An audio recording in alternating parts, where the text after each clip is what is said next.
And good afternoon, good evening, and good night, and welcome to today's episode of Law News and Laughter, providing you with your to be advised.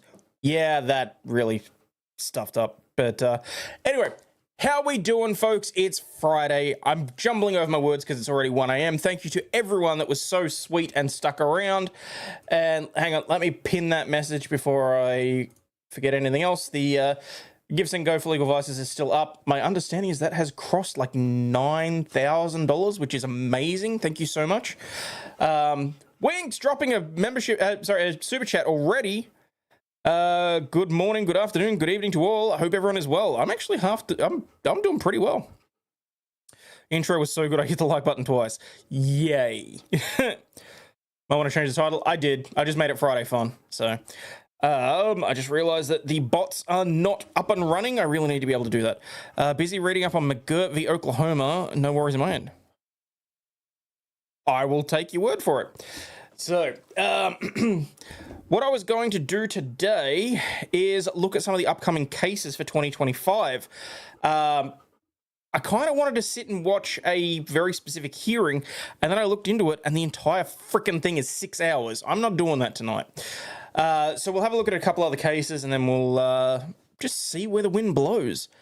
Yeah, I did sort of like branch out a little bit tonight, and I spent some time over on memes, which was fun. Bad as it sounds, I haven't met my socializing quota for the week because, well, for obvious reasons. So I'm reaching out and trying to make new friends or reinvigorate old friendships. So also, don't mind me. Literally, I haven't had dinner yet, so I'm just having some chips. I will try to remember to mute. Thank you for the fart. Socialize, what's that? I know, right? But shit happens. Now, if I'm correct, I'm fairly confident that what I have done here is not actually put the news page up, which I need. No, that's the motorcycling Santa. We had that the other day. Had that. That's the Chipotle worker attacking. Oh, yes, let's look at the Nintendo v. Blockbuster case. Now, this one's an old one, but almost something just put a video out on it about a month ago. I'm curious, and I want to know more details. So we'll start with that, and that'll give me a chance to get my bearings, and we can go from there. So let me just do window capture here. Angel, can you just take a fucking break? What are you doing? Good God. Also, please, as you'll remember, ads are on. 10 memberships to the stream gets the ads turned off, and we are $45 away from me unlocking Labracadabrador cam. So, alrighty. All right. Let's have a look at this. Nintendo versus Blockbuster. Now, my understanding is that this relates to the fact that Blockbuster started renting out video games, and much like Nintendo sort of protect their IP quite a bit, they decided that they didn't like that. So let's have a look. For many of us, there was nothing more emblematic about growing up than spending a night at Blockbuster with family or friends, renting a video game, and enjoying it for as long as physically possible. At the end of the rental period, the game went back in that little blue, white, and yellow box where one of us, or a parent, would slip it back into the return box, hopefully with enough time to avoid late fees. While this experience may be a core memory of many of our youths, not everyone was happy about it. Chief among those pissed was Nintendo. They were so angry about the video game rental market that they lobbied Congress for changes. When that failed, they sued Blockbuster over instruction manuals. Yeah. Here's the strange but true story of Nintendo's lawsuit against Blockbuster, and how the ensuing battle ultimately helped assist a robust video game market. Blockbuster and Nintendo both rose to prominence around the same time. Late 1985 saw the American release of the Nintendo Entertainment System, which quickly became one of the best-selling home console units of the period. It moved more than 20 million units by the close of 1989. Damn. Nintendo's revenue during that year was $2.7 billion. Yep, and they which fucked is up more royally. than $5.8 billion. Matilda Heinen said good afternoon from the Netherlands, purple heart hand waving Netherlands. And good afternoon to you too. Very much, very thankful for everyone that is here. Hello to the 66 of you watching. Appreciate it. Would keep in mind they used to sell the games too. Yeah, but Rich, the irony is that what they're doing is, I believe the case centered around copyright infringement and basically renting out the intellectual property contained in the instruction booklets. Got to see the In creepiest people at 2024 Blockbuster. money, Yeah. Blockbuster 2 opened in 1985, with the Especially first store that opening beaded in area Dallas, at the back Texas. that you By weren't supposed to go anywhere near. 1989, the company truly hit its stride, with some estimates noting that one new Blockbuster franchise was opening per day. The company made its money with a family-friendly model and expanded rapidly, buying its rivals and absorbing them into the Blockbuster brand. Of course, Blockbuster wasn't alone when it came to the video rental market, and while they certainly had dominance, they also had rivals. Its closest rival, West Coast Video, didn't even gross a third of Blockbuster's overall bottom line, but Blockbuster continued to iterate, innovate, and expand. As part of those efforts, they began to move away from only renting movies and into alternative markets. That meant video games. So, Blockbuster didn't invent the video game rental market. Video games had been available for rent as early as 1982, when copies of Atari games were rented out by smaller rental chains. This initial... This is true. The boxes and the manuals are the most expensive part.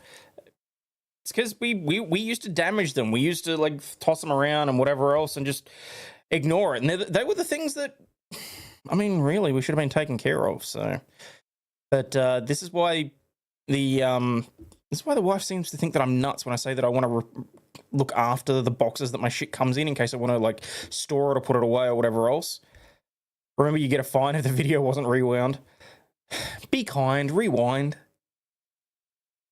Rental period altered the video game industry, as some developers, fearful of creating games that could be beaten in a rental period, made their games harder, thus, hopefully, incentivizing gamers to buy the games and not just rent them. At some point between 1987 and 1988, Blockbuster began to rent out video games. The rental of games was a hit. Among some stores, video game rentals could be as much as 40% of their revenue, while it was typically more between 10 and 15%. By 1990, Blockbuster had revenues of $1.5 billion, with estimates holding that $150 million of that came from video games. The company would dispute that figure, saying that the amount was more like 3% of their total profits. The temptation to rent a game rather than own one made a lot of sense. After all, why spend $50 on a game when you could rent it for a few days and see if you liked it? That was the argument that companies like Blockbuster took. They were giving customers the chance to see if they liked the game, and if a customer did enjoy them, they could always buy it. Nintendo was pissed. And I kind of see where they're coming from.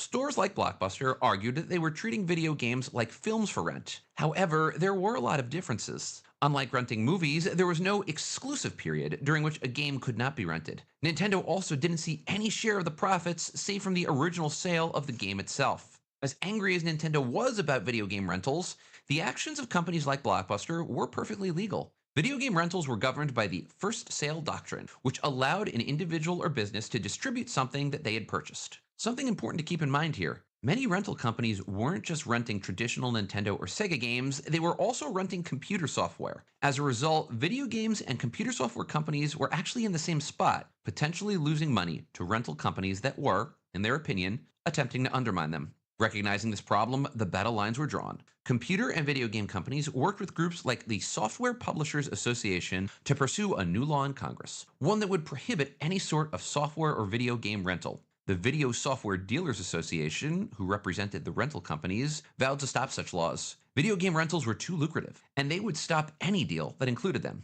But I just said video game rentals, not computer software. You might see where this is going. A compromise was reached. Ban computer software sales, but leave video game sales alone. There was some logic to this, as it was much easier to copy a piece of computer software than it was to copy a video game. This seemed to be... And the irony is that, I mean, back where I went to high school, there was a store that quite literally would rent out copies of PC games that you would just install it, you would play the game for a week, uninstall it because you had to keep reusing the same code, and you had to always make sure that it was still available and that sort of thing.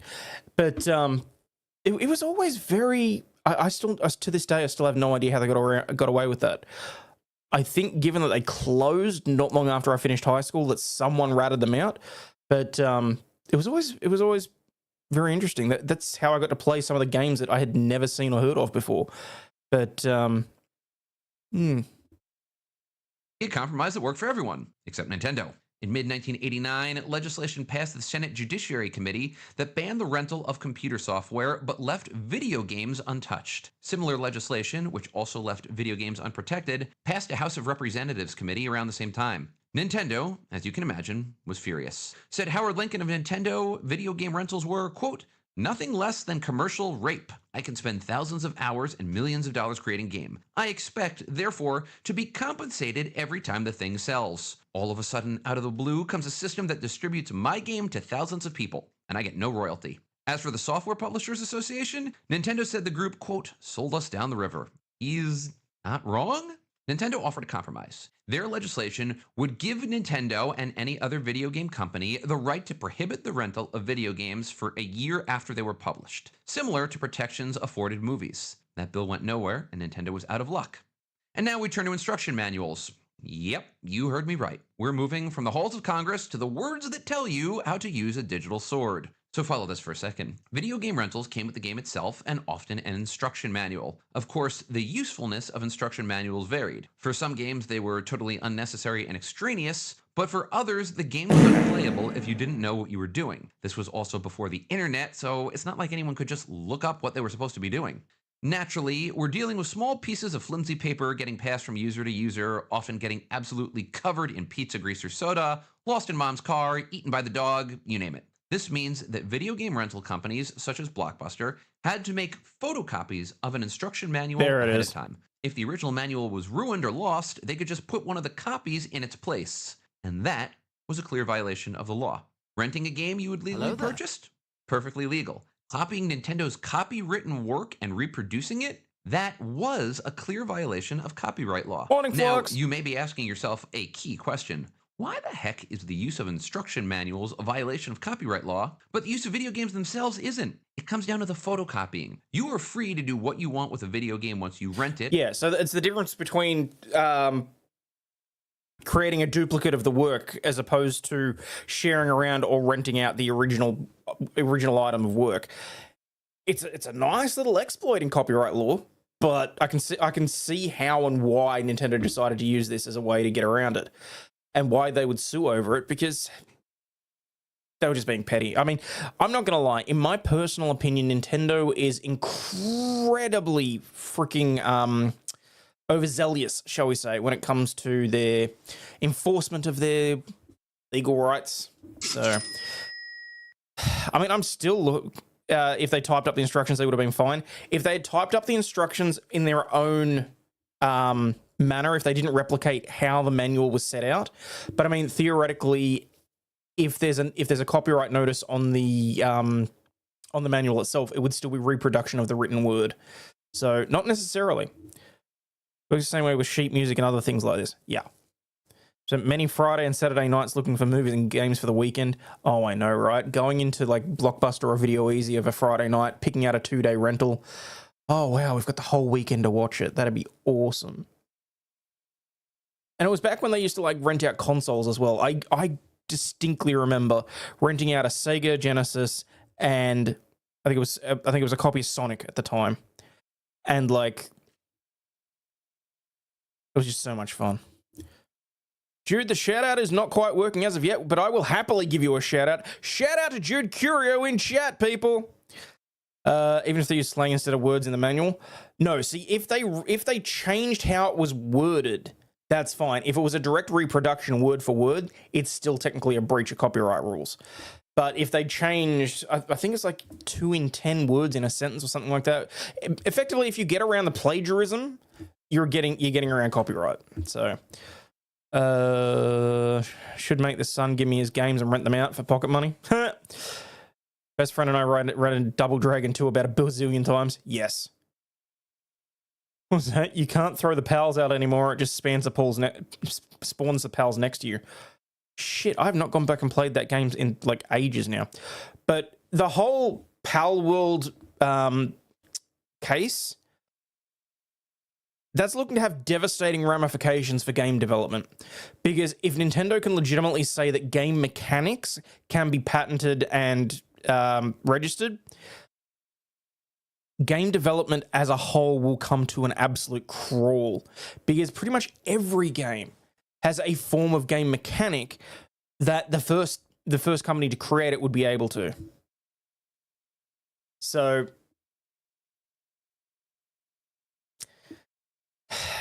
imagine going back and all of a sudden be like the original creators of Doom, if they at the time had copyrighted how to how a game mechanic works for reloading a shotgun. Imagine how many games through the years would not have been able to have a shotgun in it. It's insane. Pokemon itself is a copy of other game mechanics. What are we talking? Monster Rancher or... Shit, what was the one that was before that?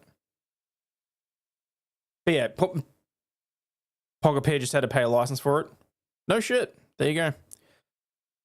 One of the coolest collectibles of the Blockbuster rental cases when they rented out the consoles. A hard case to keep a console, accessories, and games in it. Yep. Picking up a weapon, copyrighted. Exactly. Imagine Doom and specific angle of first-person shooter view. Nintendo causing crap again. Yeah. And we'll wait and see how that pans out.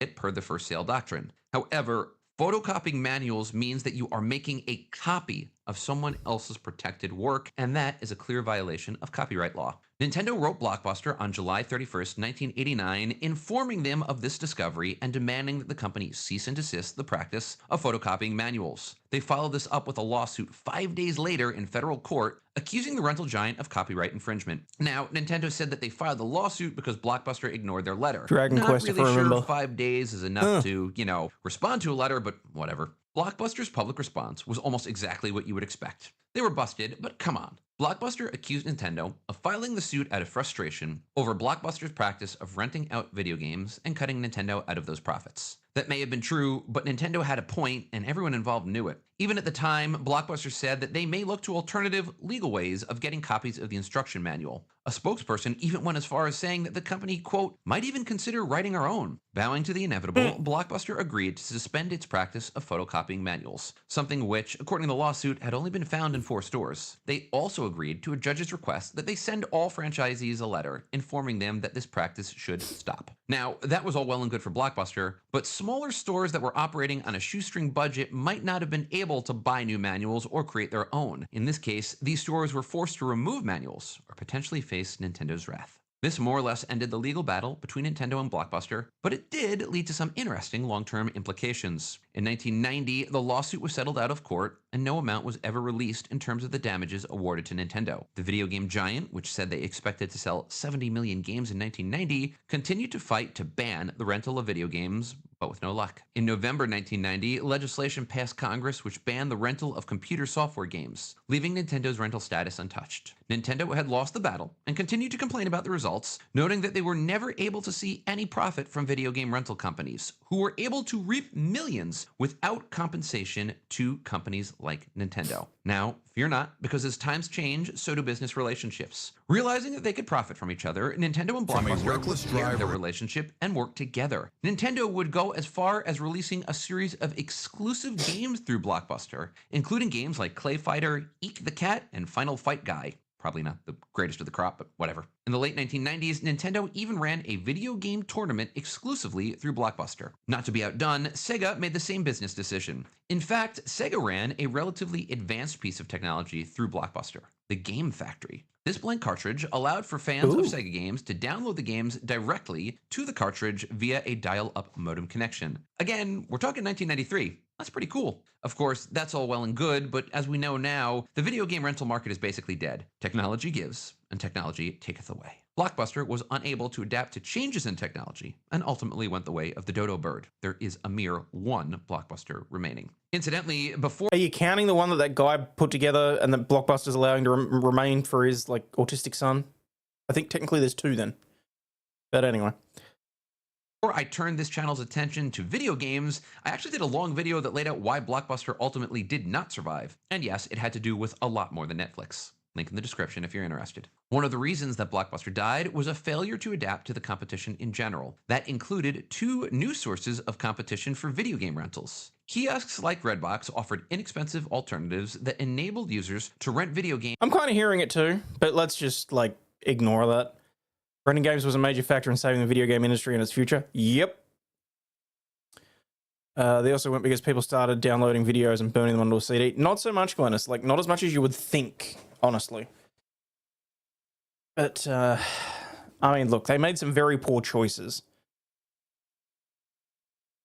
games at more affordable prices, even if these kiosks didn't necessarily have the ability to match the rental selection of Blockbuster. Other, more specialized models soon followed. This included businesses like GameFly, which allow users to rent or buy physical copies of games. Believe it or not, There you go. GameFly is one of the few video game rental companies that is still around today. It's also worth noting that the first sale doctrine is dead, very dead, at least as far as video games are concerned. Companies ultimately found a new way around these rental restrictions. Yeah, we had via Redbox the for a use while. of everyone's favorite agreement, the end user license agreement, which you click on whenever you install or start to play a game, and probably never read. See, these agreements make it clear, among other things. This is a good point, because when you utilize the end user license agreement, what it's doing is making it very clear that the software that forms part of the game, you never actually own anything. And that's part of why the whole software as a subscription, software as a service, they need to get fucked with that shit, because as far as I'm concerned, anything I pay full price for, particularly if it's a AAA game or if it's whatever else, it's you own a license to use it. Exactly. It's a non-exclusive worldwide license, and you don't actually own the software itself. So you can't rent it out to somebody else because you don't have the license itself is unassignable. So, yes, Lux, it's very gay. Things you're actually agreeing to purchase one license to use the game, and you also agree not to transfer the license. As such, renting video games is no longer possible, at least not in its older form. Look, we all know that Nintendo is sometimes the bad guy. When they first started out and became big, they were accused of a slew of monopolistic practices. They pressured developers because they could, and applied extremely stringent standards to retailers, including what they could and could not sell. But on this one, honestly, they had a point. They were being cut out of rental profits, while computer games, which operated in a very similar manner, got more protections. I see where they're coming from on this one. Nope. If you are, even if you own the you'll own the physical cartridge itself, not the software that is contained upon it. You've got a license to utilize whatever software is contained upon that, but it's a very stupid distinction, but it is there. Remember using a pencil to rewind cassette tapes? Shit, now you're making me feel very freaking old. Fortunately for the company, although unfortunately for the consumer, the market changed. Nintendo has always been able to change with it, and that's why they're still here, and Blockbuster isn't, with or without the copied instruction manuals. As always, I would love to hear what you think. What did I get right, and what did I get wrong? Any perspective you want to add, let us know in the comments below, and if you liked this video, please hit the like or subscribe button. Dude, I will absolutely give you the like, and you know what? I will subscribe. Where are we? Can't wait for the subscription for your car to be speed locked. You can't go over 35 miles an hour unless you pay for a subscription for 45, another plan for 55. I think it's going to be worse than that. I think it's going to be, you won't be able to start your car, for example, if your ESG score is a little too low. Games industry is currently fucked because Nintendo was petty 3 years ago. Pretty much. Kids were playing with tapes and an old Walkman in the other week. No shit. There you go. I'm glad you found it interesting, Glennis. It was something that I came across that I wanted to look at, and incoming. Stingy said, "Look at the lawyer joke I sent you earlier."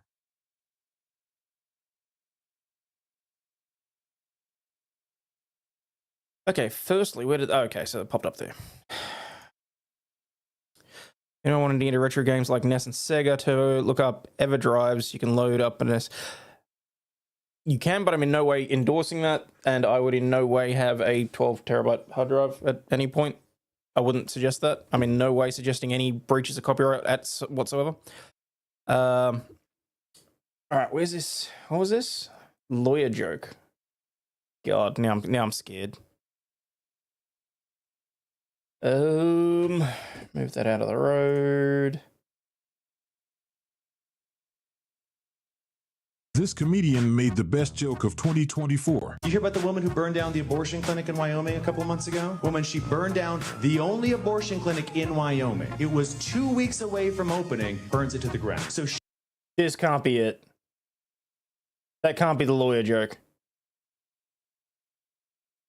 Like, no, Stingy. Have to get ready for 2 evictions in about 20 minutes. Oh, that sucks. But, you know, you gotta do what you gotta do. Had Earthbound with Player's Guide when it was new would be over 2,000 now. Yep. This is it. Lawyer jokes like they don't write themselves. Well, they do occasionally. She's being charged with a bunch of federal hate crimes because it was an abortion clinic. But her conservative lawyers are arguing that no, she burned down a construction site. It wasn't an abortion clinic yet. But then the liberal lawyers are arguing that no, it was an abortion clinic. It became an abortion clinic the second they started building it, which means you've got conservatives arguing that a thing isn't a thing until it's totally done, and liberals arguing that clinics begin at construction, and I feel like I'm losing my fucking mind. This comedian. Okay.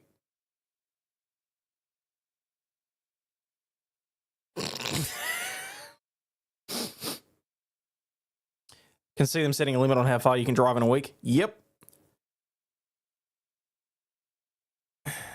Okay. Damn it, Stingy. Moving on. Oh, one of these days I'm going to learn.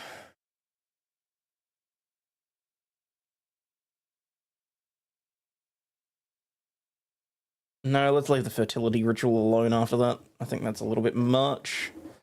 Streamer getting sued. You know what? Screw it. Let's go with a high-speed chase. I know I said that we'd steer clear of reaction videos today, but high-speed chase. Come on. For a Friday night. Are we okay? Did I ever hear of Flash Gits? Saw a cartoon of theirs. I thought you'd find it funny. Search for Flash Gits Safe for Australia version. I'll have a look. Flash Gits Safe for Australia. Okay.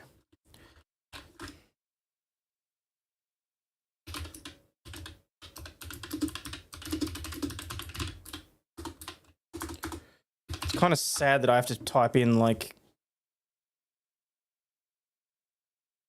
House of 1,000 Furries Safe for Australia version.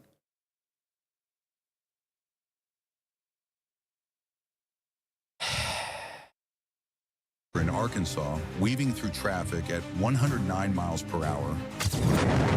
Oh, we've seen this. To a stolen U-Haul loaded with Molotov cocktails tearing through highways at over That I haven't 120 miles per hour. Oh, please, big boom, big boom, big boom. Oh, oh! These pursuits redefine chaos. In Ohio, a murder suspect's desperate attempt to flee ends in a high-speed crash that leaves everyone stunned.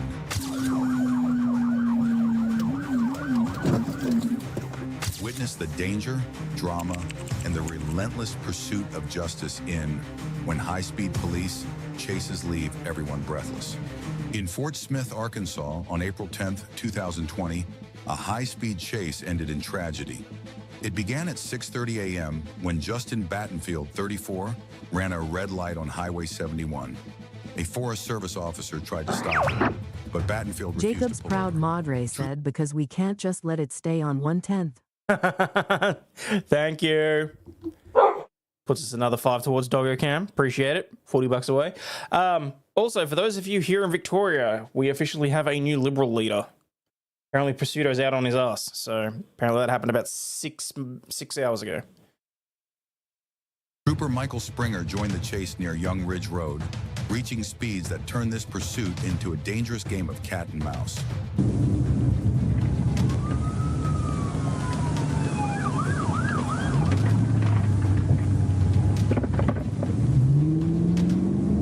And the South Korean president has been impeached again.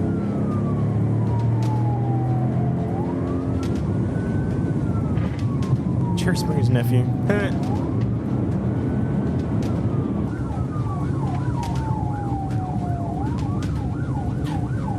It's kind of meh.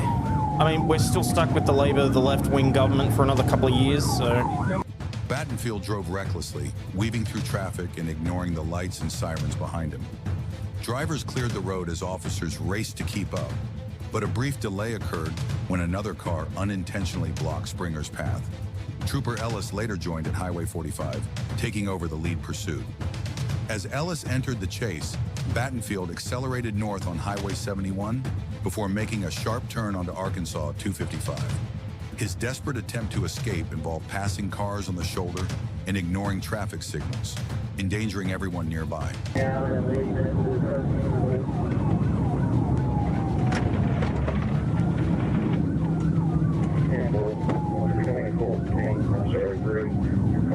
They got a bad reputation with bad record with presidential leaders. Yep. Watch the video of the lady that got her gas pedal stuck. Yeah.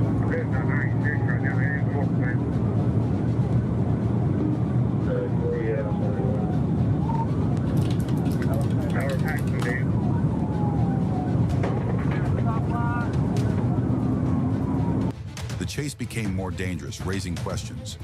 Should officers have called it off? Battenfield's erratic driving put many lives at risk, but the pursuit continued. Near Zero Street, Ellis saw an opportunity. Driving at 109 miles per hour, he executed a pit maneuver that sent both vehicles crashing off the road. That's The just violent stupid. collision was captured on Ellis's dash cam.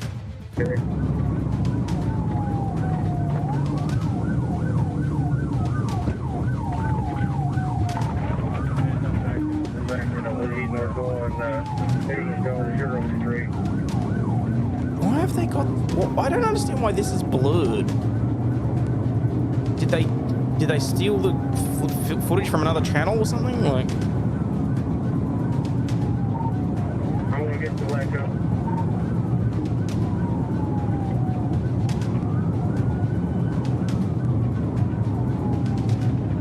oh, here we go. I feel like I need the horn from Dukes of Hazzard. Dukes of Hazzard. Thanks, Flux.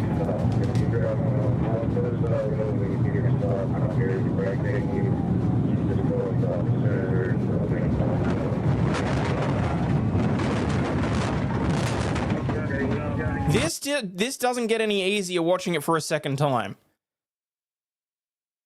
Like, we've seen this before. I knew it was coming, and I still, like, my heart still, like, jumps a beat watching that cop car launch off of the truck. Ellis's vehicle went airborne, while Battenfield's truck flipped into a ditch, its cabin crushed on impact. Smoke filled the scene as the chase came to a devastating end. Battenfield lost his life, and Ellis, though injured, survived and was hospitalized in Little Rock. An Arkansas State Police investigation followed, examining the decisions that led to this fatal pursuit.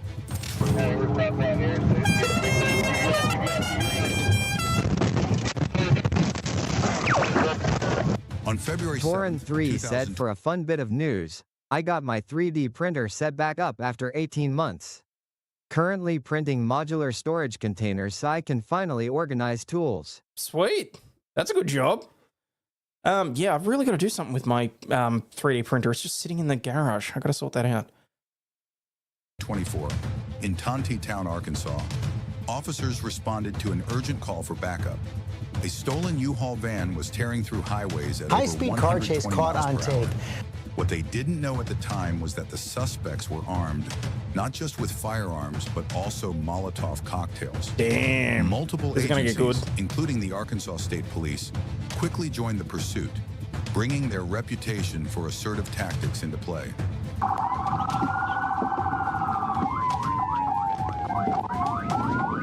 Is it wrong that I want to see at least one Molotov cocktail thrown?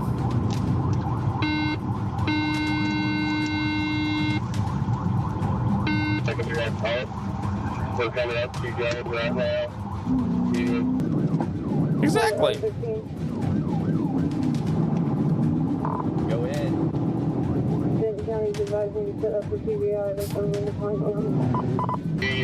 Heavy traffic, we're calling to change orders right now. James 5, heavy traffic coming up to 49, coming up Gene George. Parking Gene George.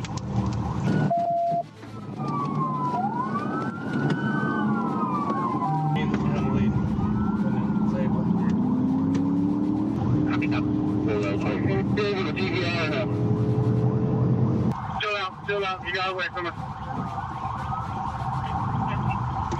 At one point, an officer attempted a PIT maneuver at 101 miles per hour, well above the recommended 45 miles per hour limit for such techniques. The move backfired when the officer's bumper snagged onto the U-Haul, causing the patrol car to spin out of control, creating a chaotic scene. Yikes!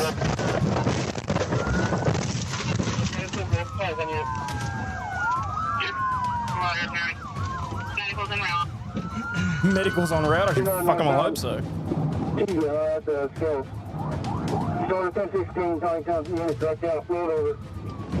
If we don't kill him, he'll die. Oh! Oh, gypped.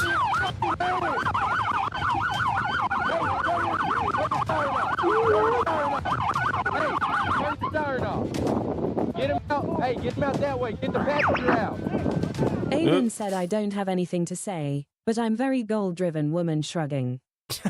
Well, thank you very much for that. I very much appreciate that you are a goal-driven woman. Yeah, that's not going to buff out. Get the passenger out. Hey, shut up!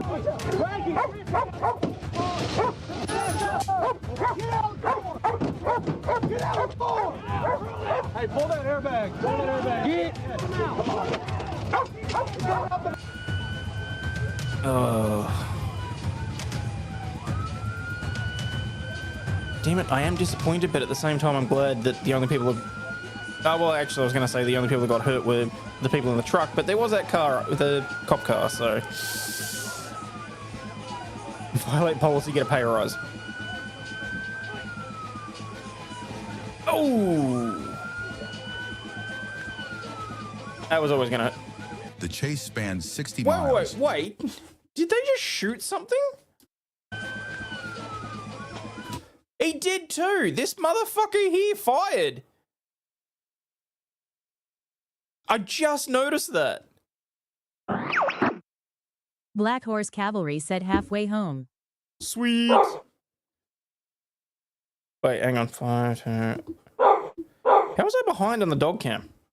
Thank you. How much you want to bet they shoot the dog? Well, no, because it... Was it a taser? I didn't think it was a taser. Either way, I don't think it really matters. Shot the airbag? Eh. The chase spanned 60 miles, starting in Locust Grove, Oklahoma, and ending in Springdale, Arkansas. Oh no, I'm sure he got his deposit back. Were severely damaged in the process.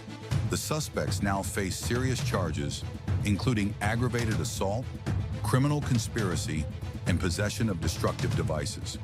To make matters worse, best 1995 I ever spent for attempting to run down officers That's over funny. 700 miles away. An intense high-speed chase in Ohio came to a dramatic end when murder suspect William Jerry Hefner was finally caught. Hefner, 57, was accused of shooting Matthew Smith, 48, in Dayton on June 1st. Witnesses reported Hefner fleeing the scene in a red pickup truck, setting the stage for this dangerous pursuit days later. Hey, Wim. Thanks for stopping by. Wreck out! The chase began on June 7 when Dayton officers spotted Hefner's truck. He refused to stop, speeding across roads and even a residential lawn as officers called for backup. 340 dispatch, Anna and West 2nd, continuing north on Anna, JNF 7481, red Ford F-150. Useless, successful cousin. Anybody near me? Get in second. Come on!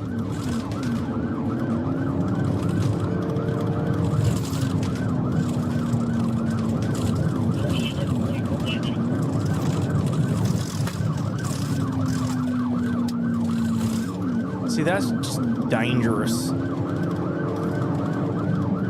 Still westbound Oak Ridge. I don't see anybody behind me. Now, Oak Ridge Tyson. He's continuing. Going northbound on. 6 minutes into the pursuit, a second patrol car joined in.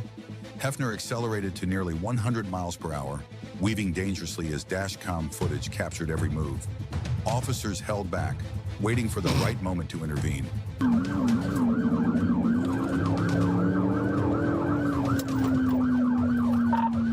Come up.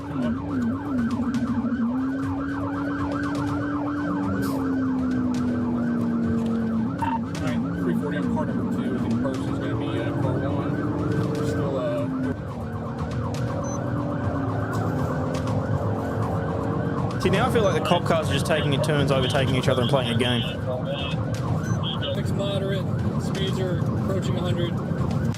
That moment came when Hefner attempted a sharp turn, losing control and crashing his truck. Dashcam footage shows officers rushing to the wreck, pulling him out, and placing him in handcuffs. And... Oof. Wreck out, wreck out, wreck out!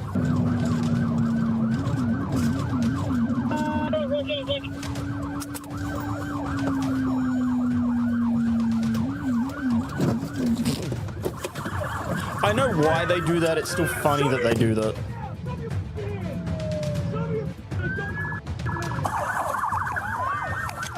Show me your hands! Do it now! Show me your hands!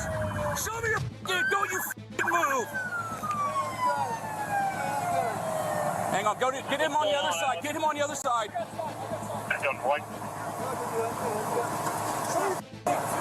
Pull him out. Hands! Hands! Hands! I've got to put that on the fucking button. See, as you can see, the more you fuck around, the more you're going to find out. Hang on, get him on the other side. Do it faster. I got side. Open the door. Get him out. Get him out. Get out here. Pull him out. Get him on side. On your feet, bend your knees up. Bend your knees up. Sit. Get your legs underneath you. Watch your elbow. I didn't mean it, Officer Honest. Oh, yeah.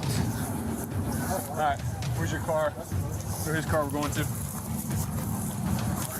Get him on the main floor. All right. See you, Darn. 110, switch to TAC 1. Oh. 110, TAC 1. We can go to mine. It's all right. Oh.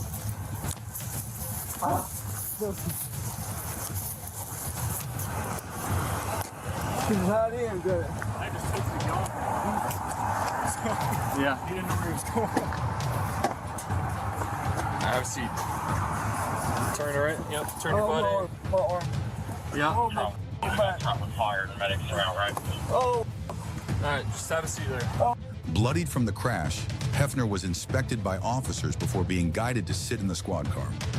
Now facing multiple charges, including murder and felonious assault, Hefner awaits his next court date on Tuesday. Why don't we do this? Put your hands. All right. I'm just going to break in and... Oh, no. Because I now want to talk about this.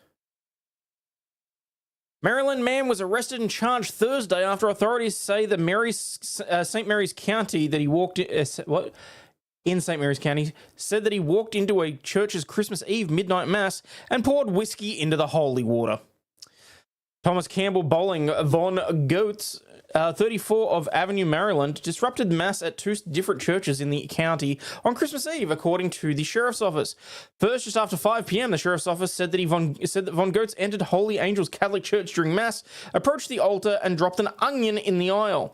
The sheriff's office also said that Von Goetz was disturbing the peace of those in attendance. Dude, there are easy ways to make people cry in church. A congregant then escorted him out of the church, but he was equipped with even more produce and was prepared to use it. Outside, he threw tangerines at the congregant, which the sheriff's office said amounted to assault. Well, technically it amounts to battery, but anyway. Later that Christmas night, deputies say that he went to a midnight mass at the St. Francis Xavier College Church in Leonardtown, poured whiskey into the holy water, and threatened to harm parishioners. As congregants were escorting him out, he tried striking them with his whiskey bottle, according to police. The parishioners were able to detain him until deputies arrived. He was then transported to hospital for medical evaluation. On Thursday, the sheriff's office charged him with several crimes, including assault, disorderly conduct, threats of massive violence, and defacing religious property. He's being held at the St. Mary's County Detention and Rehabilitation Center. So, what's the point of the whiskey? That's stupid. Well, I mean, look, unless he was planning on dunking his head in it for a baptism, yeah, I'm going to agree with you on that. So, wait, what? That has to be a joke. I'm not reading it out because the algorithm will legitimately pick that up. You're not allowed to criticize him, remember? He was just giving out the Holy Spirit. Anyway, I just wanted to read that one out. I thought that was interesting. go!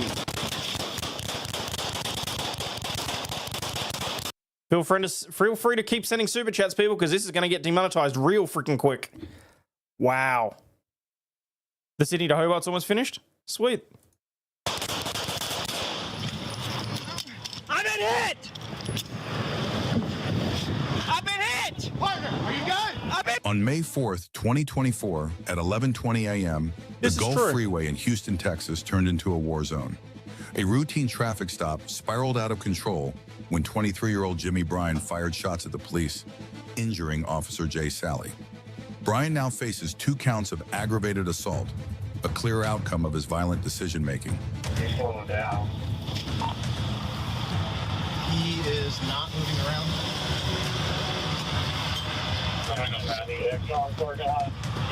He's looking down.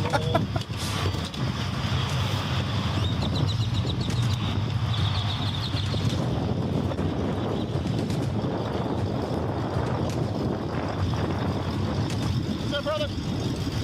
Hey, how you doing? You a park? Just your truck? The force was not with him. Hey, how you doing? I mean, look, he survived. He just couldn't deflect all of the bullets. Is this your truck? Yes, sir. How long you been having it? Since how long? 2018. All right, you got driver's license on you, buddy? Where you headed to? Right now. What? We're gonna go get a hotel. Oh, all right, where at? I'm not sure yet. Well, I was gonna take some of my stuff. Okay. You got any weapons in here, brother? Yeah. Okay. Is that an ankle monitor? Yes, sir. GPS. Ooh, okay. So what we have so far, dude gets pulled over for allegedly stolen truck. He's already got it wearing an ankle monitor, so we've already got some red flags going on here. I'm shocked that the partner moved out of the line the way that he did. I would have been keeping this guy in view at all times. Holy crap. What are you doing on your phone? I can show you some pictures. Of what? The vehicle when I first got it. Oh, don't worry about it, man. Let's get that ID.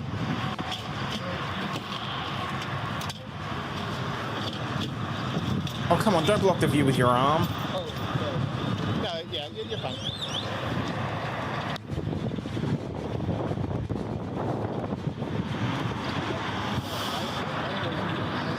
You don't have any ID on you?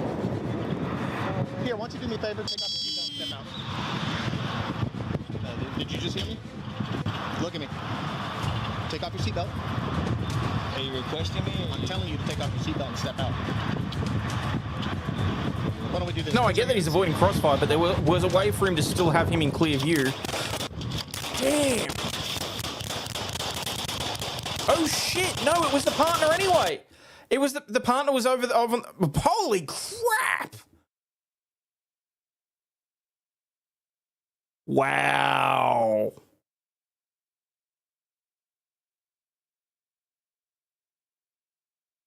I kind of feel like we need to replay. Because that happened so damn fast. Hands. Yeah.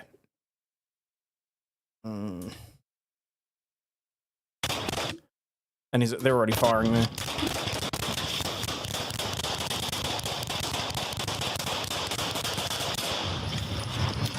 I've been hit! I've been hit! Partner, are you good? I've been... The chaos erupted during a drug Might investigation. as well, you're not going to get any more demonetized. Bryan's I know, gunfire right? struck Officer Sally, causing a severe pelvic injury. However, the officers responded swiftly. Sally and Officer McMurtry returned fire, injuring Bryan. Both the suspect and the officer were rushed to the hospital, where they were reported to be in stable condition. Down! He's down! Beamer! Hey! Hey! Where you hit? Beamer! Get him in the back of my truck! No! We need a tourniquet now! I've been hit. Jared! Wow. I got it. I'm fine. Hey, I'm bleeding a lot. Bryan's reckless actions didn't just leave him wounded. They've landed him in serious legal trouble. This No event shit. underscores the grave... What? Okay, look.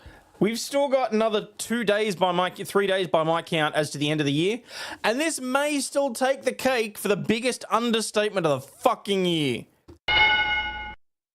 Consequences of impulsive and violent choices. When danger strikes, justice responds.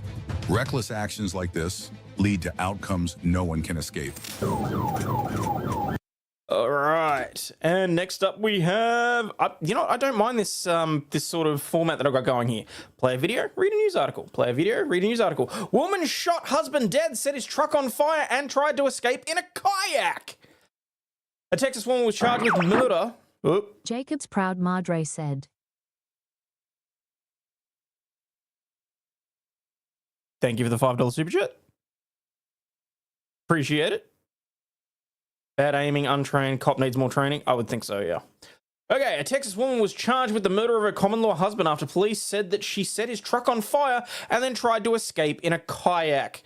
Faith Paige Gomez, 40, was being held at the Calhoun County Adult Detention Center after being arrested on December 23. An investigation that spanned 2 counties determined that she was the main suspect. Can we do a best of 2024? If I've got the time, the effort, and the energy, yes, we will do our best, okay? She's the main suspect in the death of her common-law husband, Thomas Calvera Jr., 30. 10-year age gap. Interesting. Row your boat. He was found in a closet with a fatal gunshot wound to the face, according to the arrest affidavit. Damn. Calvera was found dead on Monday when officers with the Bandera County Sheriff's Office reportedly did a welfare check at the home at the request of Calhoun County officials who were looking for the alleged victim. The deputies reportedly stated that Goines became the target of their investigation after she lit a 2024 GMC pickup truck on fire near Port O'Connor, which was about 150 miles east of San Antonio. A witness saw Goines extinguishing herself as she walked away because she was flaming. The arrest affidavit reportedly states a gas can and a lighter were found near the vehicle. She was then found by deputies in an office from the Texas Parks and Wildlife Department as she allegedly attempted to paddle away from the area in a kayak. Police said that she had burn injuries to her hand and had his ID in her possession. The affidavit reportedly stated that she told police that she shot him, with whom she shares a child, and set his truck on fire. She was charged with 1 count of murder and 1 count of arson causing serious bodily injury or death. No bond information is available. She ain't getting bond. What, are you kidding me? Morning, Kurt. How you doing? That's just...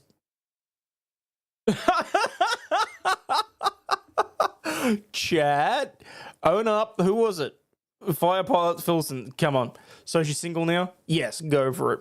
Something tells me she's not a company accustomed to thinking things through. I'd say so. So, alrighty then.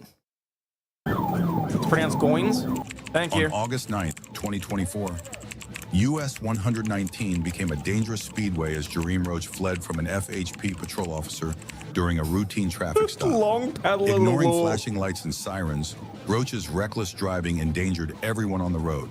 And 1 count of dumbassery. I like that. Think Stingy's having a stroke. Remember to put the phone down when you're doing that, dude.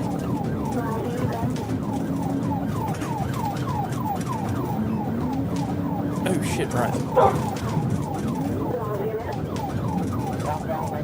If only you guys had fixed them first.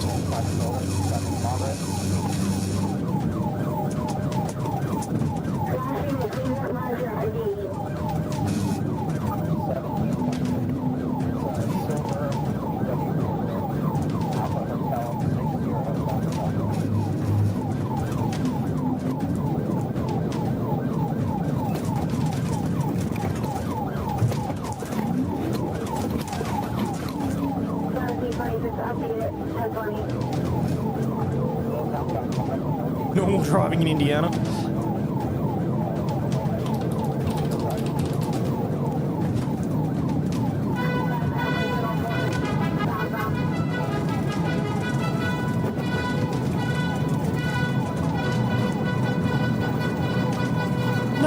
few and far between.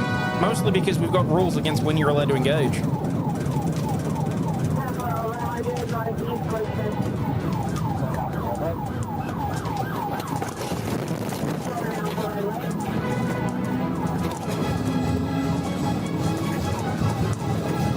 Roach's escape escalated when he crashed into another vehicle, but didn't stop to help. He ditched his car, grabbed a backpack, and fled on foot, assaulting 2 bystanders in his desperate attempt to evade capture. Now! Hands up! No! Hey! Take the key out! Take the key out! Hands up! Hands up right now! Hands up! Turn the wheel down! Turn the wheel down!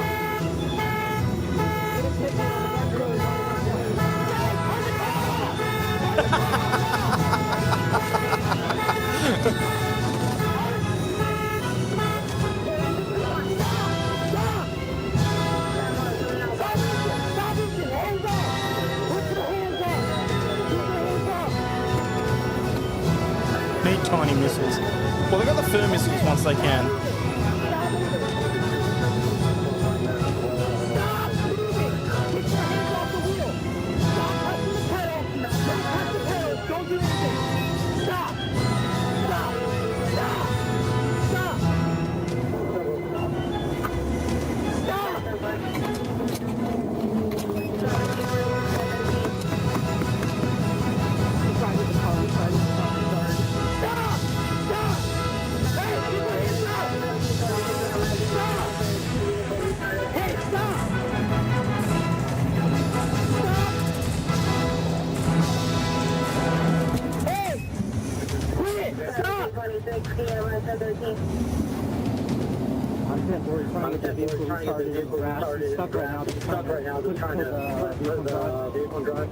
Put your hands up! Police need training, Simon says. He's still trying to start the car again.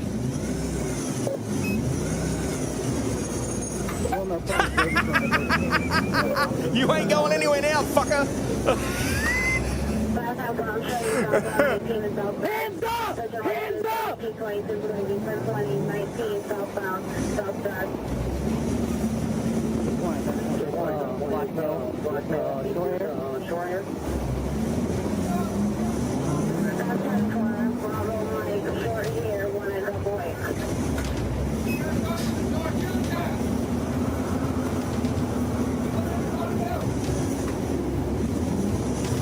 Stop! Stop!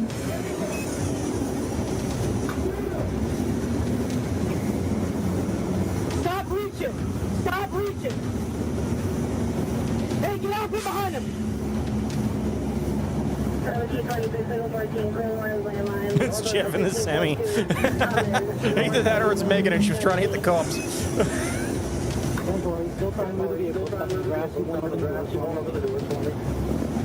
Turn the car! Turn the car! Turn the car!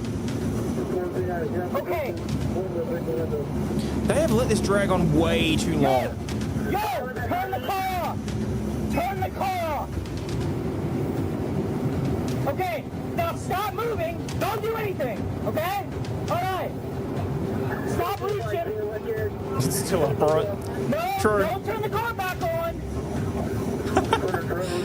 Oh, you meant for the give, send, go. I thought you meant in terms of like American trucker driving fines. I was like, shit. That's probably accurate. But yeah, no, that's very heartwarming to hear.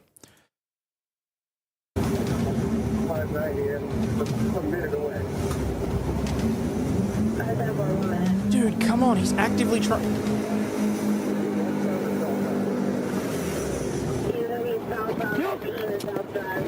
What the fuck? There better be body Officers cam of caught up that. with Roach and discovered his backpack was loaded with marijuana, pills, and other controlled substances. Now he's facing a long list of charges: fleeing law enforcement, reckless driving, drug possession, and assault.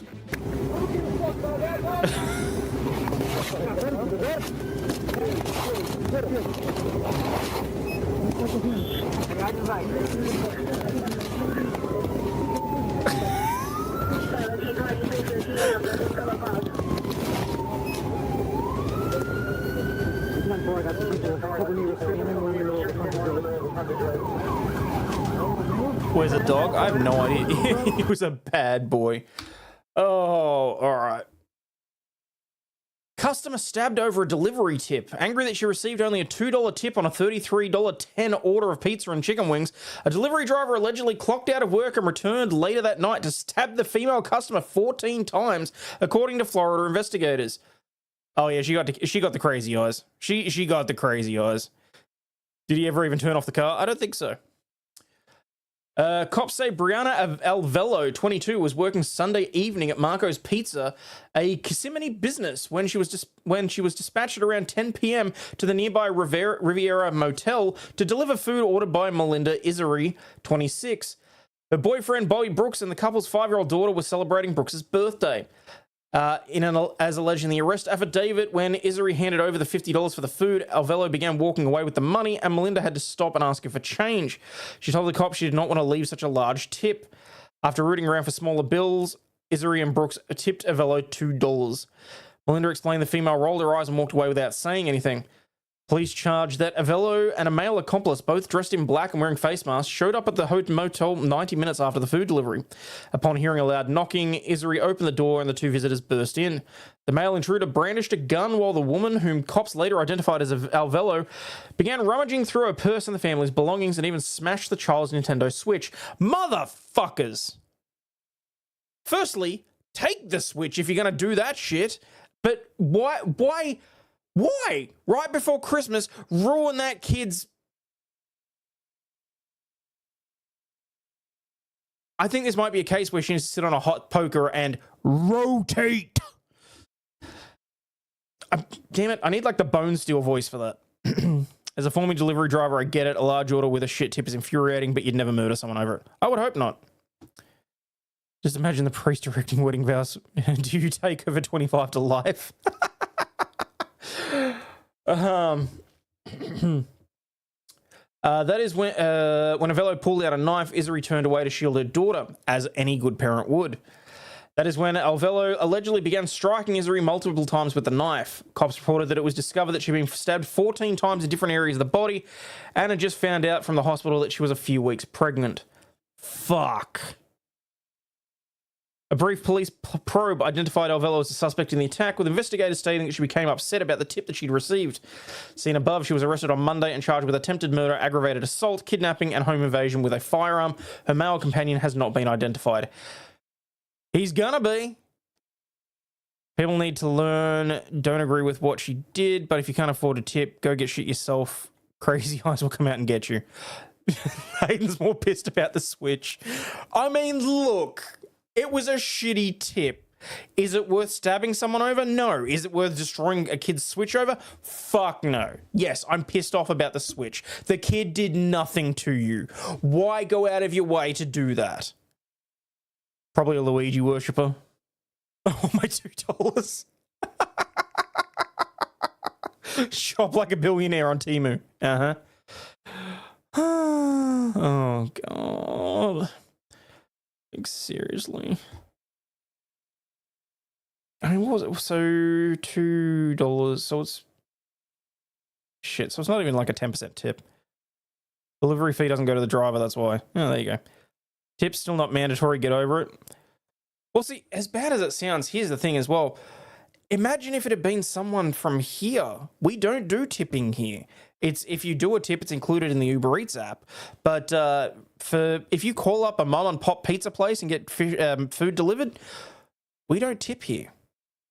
So imagine if someone just had no idea that they were even supposed to tip in America, and they got stabbed and had their Switch destroyed over that. Just fucking crazy, honestly. Don't know what's more disturbing, the murder or Ahead and getting more upset about the Switch. Or Hayden getting more upset about the Switch. Well, you know. Shit happens. That's all I'm saying. Shit, where did my other video go? Oh, yeah. I was going to talk about Alan Jones. So, for those of you that don't know, Alan Jones was a media shock jock. He's been in radio for the last almost 40 years. And about a month ago, he got hit with a good number of child sex crime, historical child SA charges. This is not going to end well, okay? But I also wanted to... Aussie Howard Stern, pretty close, yeah. Jill M. said there was a pregnant lady stabbed today over a tip here in Australia. Was it? Shit, I didn't actually hear about that. Thank you, Jill. I'll have to have a look. We are now $15 away from Doggo Cam too. All right. Let's see how quickly I get flagged by a current affair for this. Has always been described, Oh, but today, polarizing, controversial, powerful. It's how Alan Jones has always been described, but today those words take on new meaning. The 83-year-old charged with indecently assaulting or touching 8 young men over 2 decades. Some of his alleged victims worked for him, others he'd just met, and tonight we learn one is a high-profile sporting star.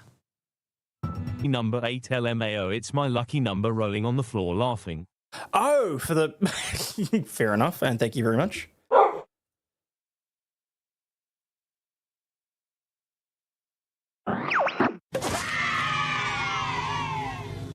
John H. 2004 said release the hound.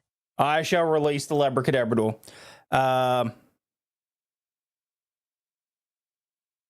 Wait, am I seriously out?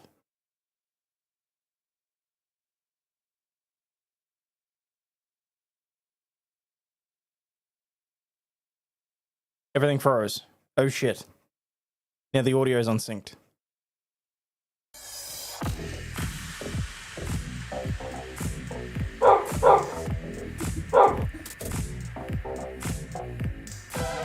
I'm back. I'm back. That's the main thing. All right. And not only are we releasing the hound, we also have gone $5 into dog treat territory. So she's going to be happy about that. Thank you all for that. And I shall bring out... Oh, shit. Now I've got to remember if I've actually got the dog cam on here. Fuck. What do I need? I need to go to that one. And I need to copy and paste the dog cam. The Labracadabrador cam. Wait, no, that is the wrong cam. Is it? No, that's the right cam.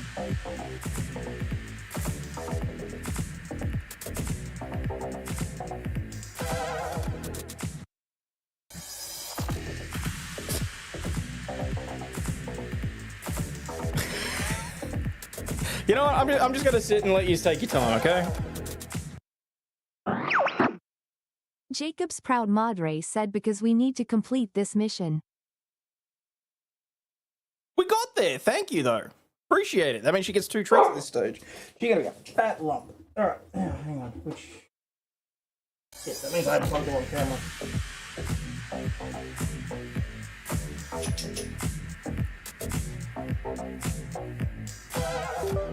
Okay.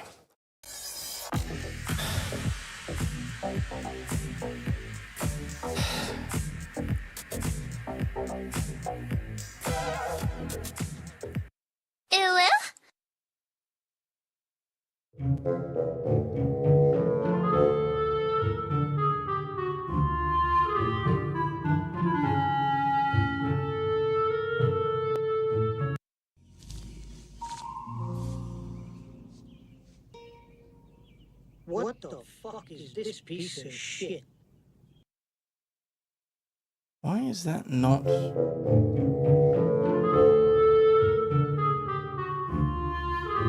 Shit.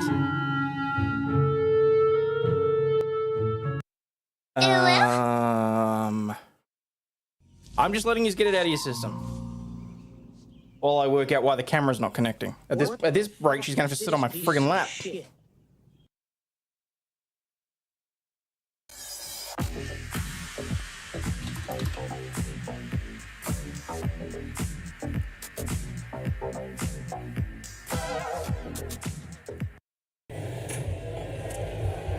Dance, monkey. Dance, monkey.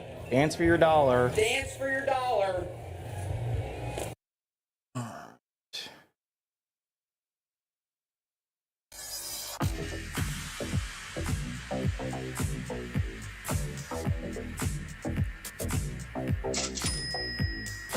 Alright, so that's there.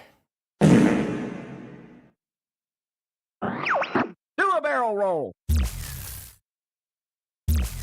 Oh shit, I still gotta fix that too.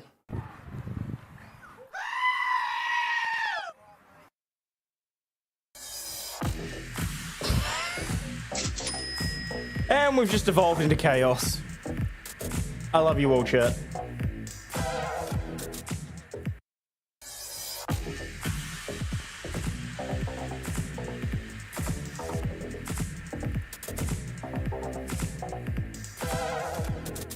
There we go. Mommy milkers. All right, all right, all right.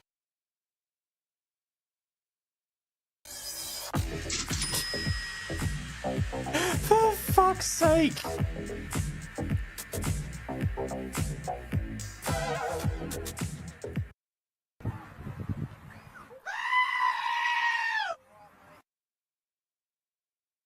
All right, we done?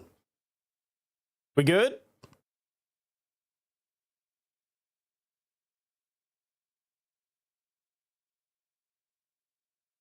Oh, of course, it's the end of the month, doy. Of a very long, thorough, protracted investigation. It was the end of a 9-month investigation by police from the Child Abuse Squad. I wish to commend the victims and their bravery in coming forward. Other people may come forward, and we are anticipating that other people may come forward. From king of the airwaves It's to a Master police Chef, station, not Master it's Bates. been a monumental fall from grace. I'm not going to dwell here on the allegations made about me, other than to say that I refute them entirely and the inferences associated with them. Just a few months ago, he publicly declared his innocence. The Get Jones campaign is nothing new in my Catch me life. outside, how about that? Once considered among the most influential voices of Australian media, this afternoon Jones was charged with a total of 24 offences. The lesson is never try. Now, Carlos, allegedly, okay, as it says here, he's got 24 different charges. Now, some of the individuals were under the age of 18. Some of them were working under him at the time, so it's it's indecency by an employer, and some of it is that geezer. Well, just to be clear, this is over the course of the last 25 odd years. So it's not. Some of it is technically like historical crimes.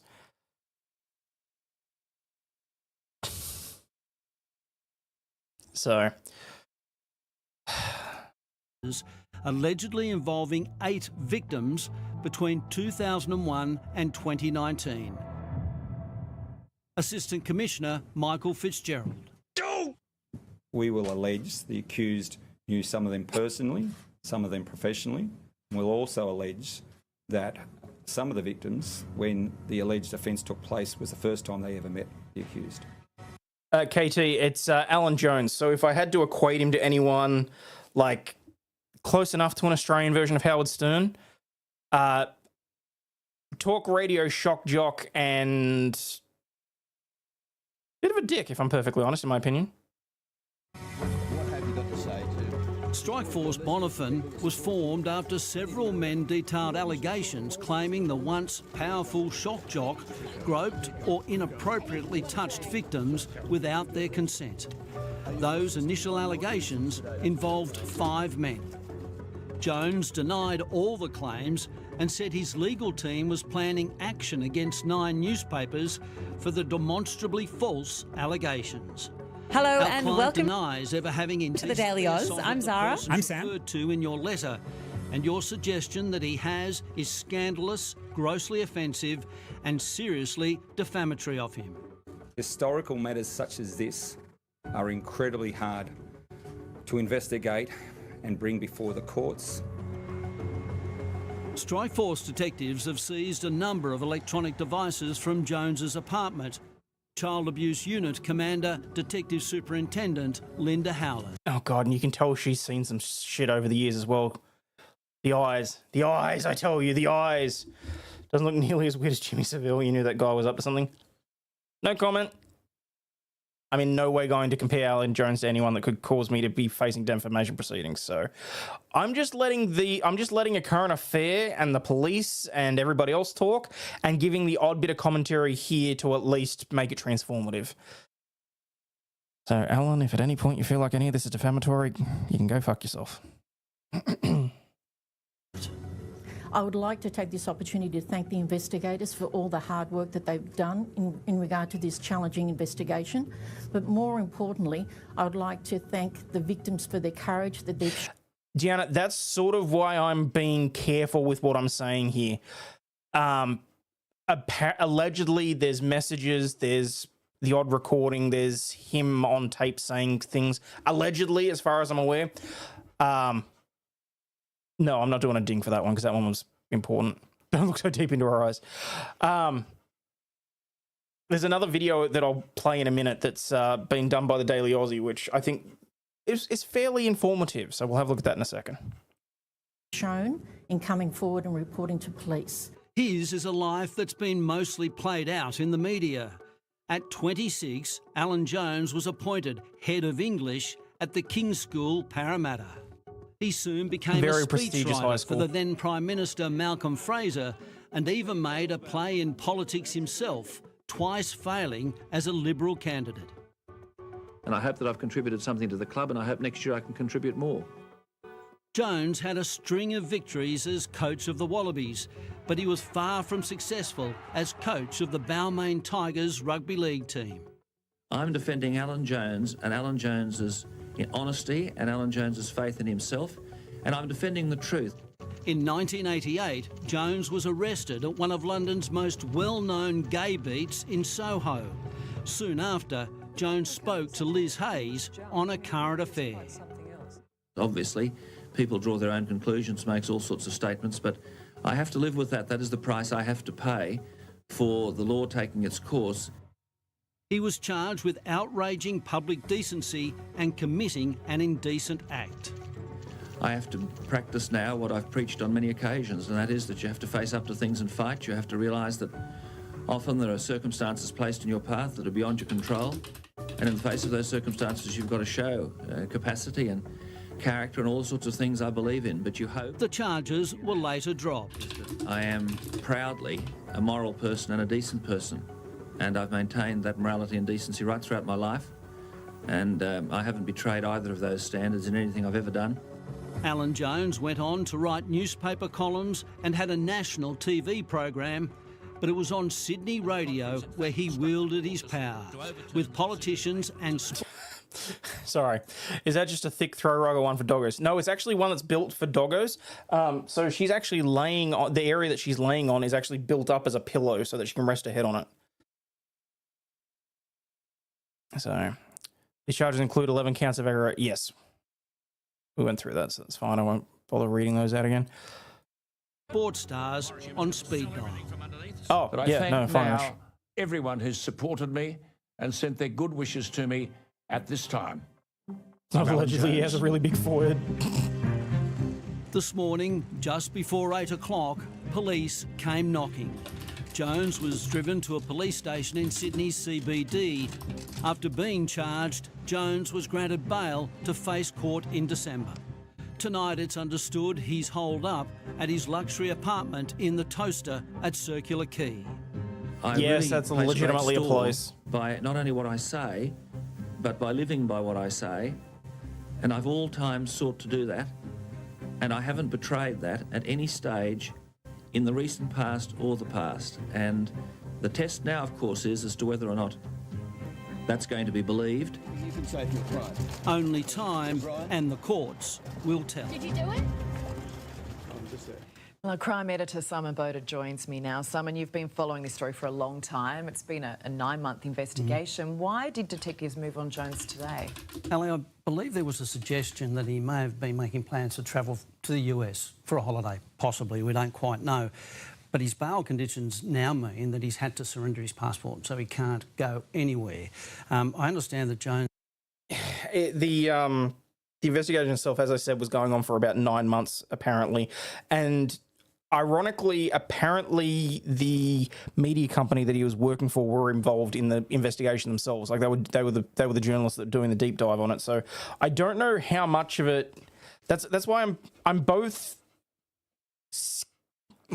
skittish about the things that have been alleged, but I'm also like, if any of that is legitimately true, then he needs to spend the rest of his short life behind bars.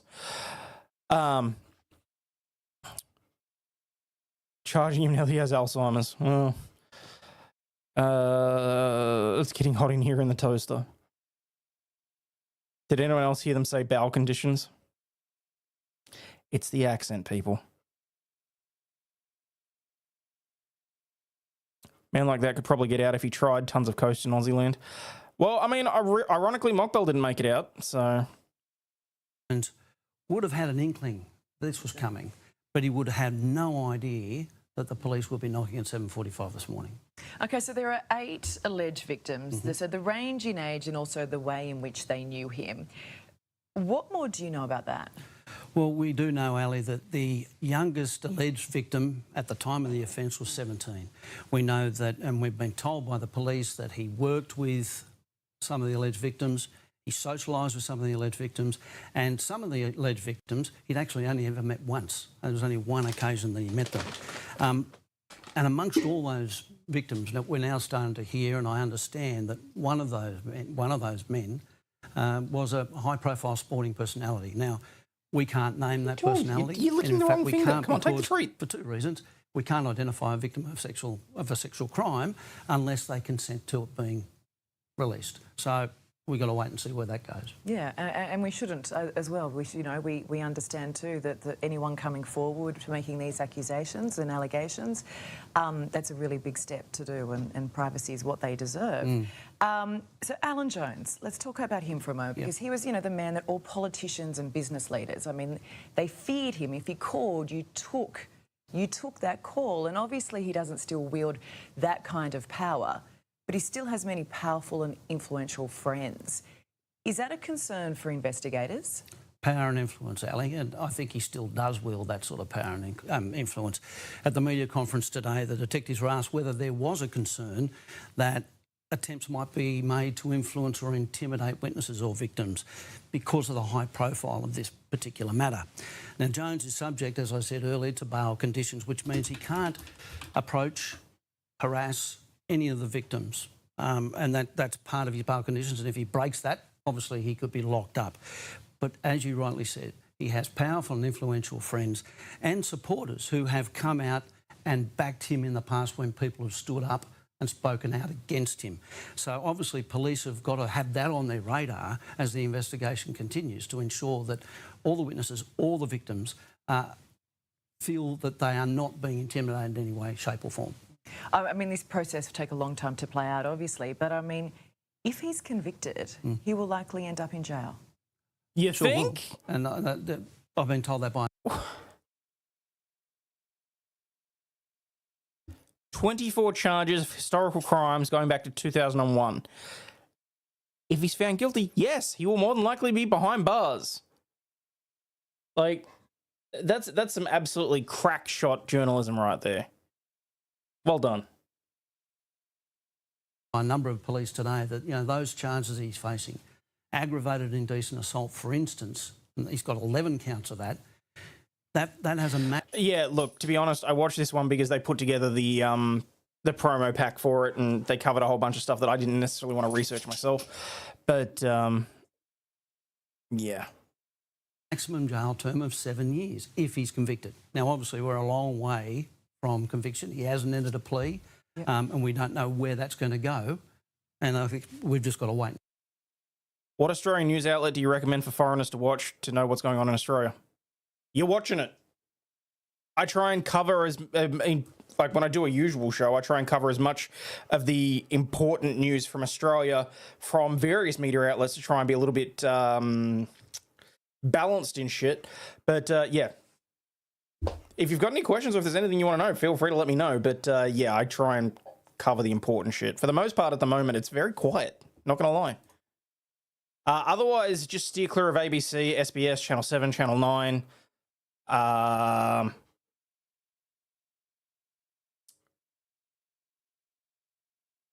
you can watch Sky News, which apparently next year they're going to be rebranding as Fox News Australia, but just be careful as to how much you take in.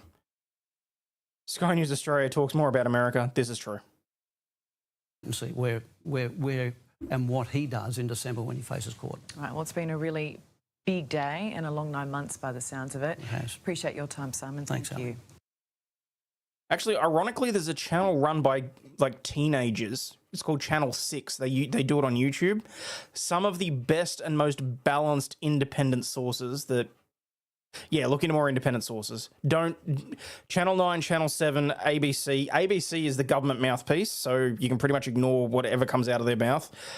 Channel 9 and Channel 7 are both more or less run by the same left-wing media companies. So, I mean, look at it this way. Rupert Murdoch owns 70% of the media here in Australia, whether it's print news, radio, or television. So, where are we? Where is... And then you got podcasters like these guys, and I think these guys did a really good job, and I do want to give them a shout out, the Daily Oz. I'm not trying to in any way poach their material. I just think they did a really good breakdown of it. And I've actually started listening to these guys, so... Hello and welcome to the Daily Oz. I'm Zara. I'm Sam. Yesterday morning, news broke that well-known broadcaster Alan Jones had been arrested at his home in Sydney over alleged indecent assaults. Later in the day, police announced that he'd been charged with 24 offences. Now, this was a really big story because of who Alan Jones is and the power he's held in both media and political spheres in Australia for the past few decades.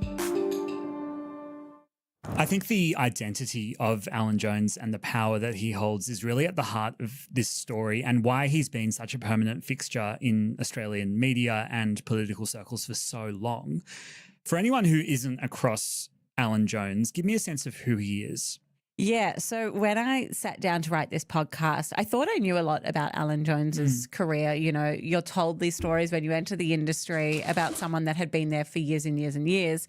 But it turns out that he's had quite a unique career trajectory. So he's not someone that entered journalism straight out of university and then stayed there his whole career.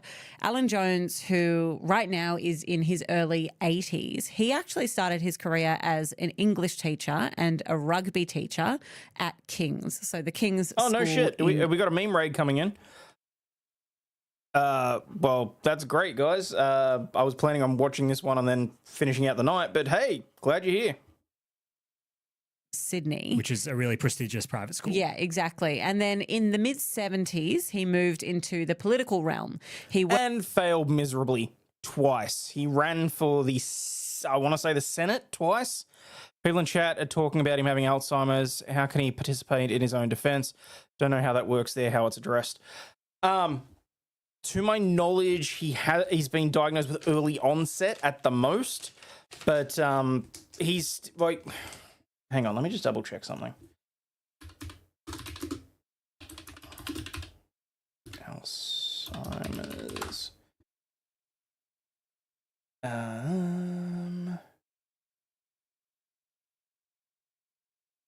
Jones, Alzheimer's, dementia.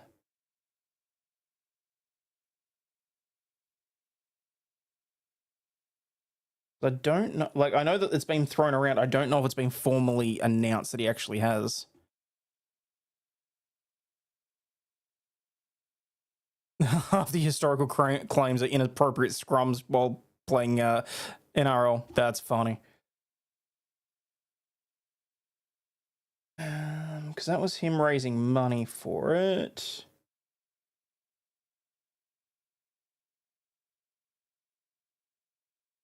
Oh, I don't think that's that there.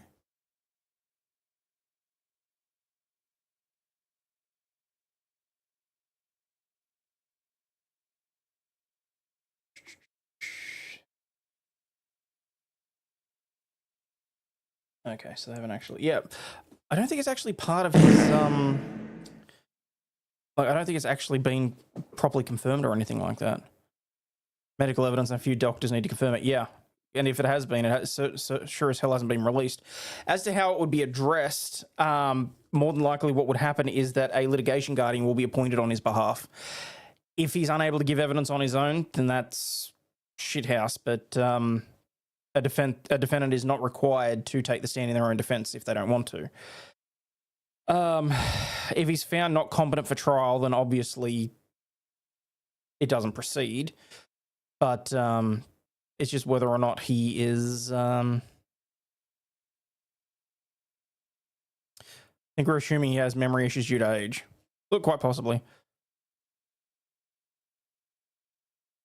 Worked as a speechwriter and then ran for pre-selection in the seat of Eden Monero, which he subsequently lost, but that didn't deter him. And Alan Jones later ran for 2 different seats for the Liberal Party.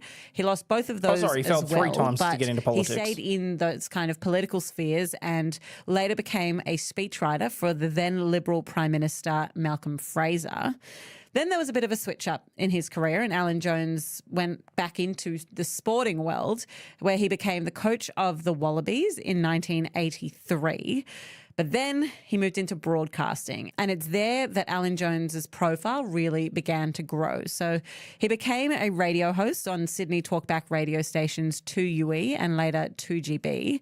And for decades, he hosted those shows. He also regularly wrote opinion columns for News Corp's many newspapers and had a dedicated show on Sky News up until 2021. And those shows that he was involved with, whether it be on radio, television, or his work in print, it did incredibly well. He was a very popular host, and some of those radio numbers were huge. Yeah, I mean, he held that #1 spot for so.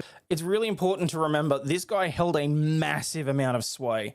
Like he had, as I said, he was a speechwriter for Fraser, but even in successive governments, he had the direct lines to certain individuals in Parliament. He had quite a bit more power than anyone really should have.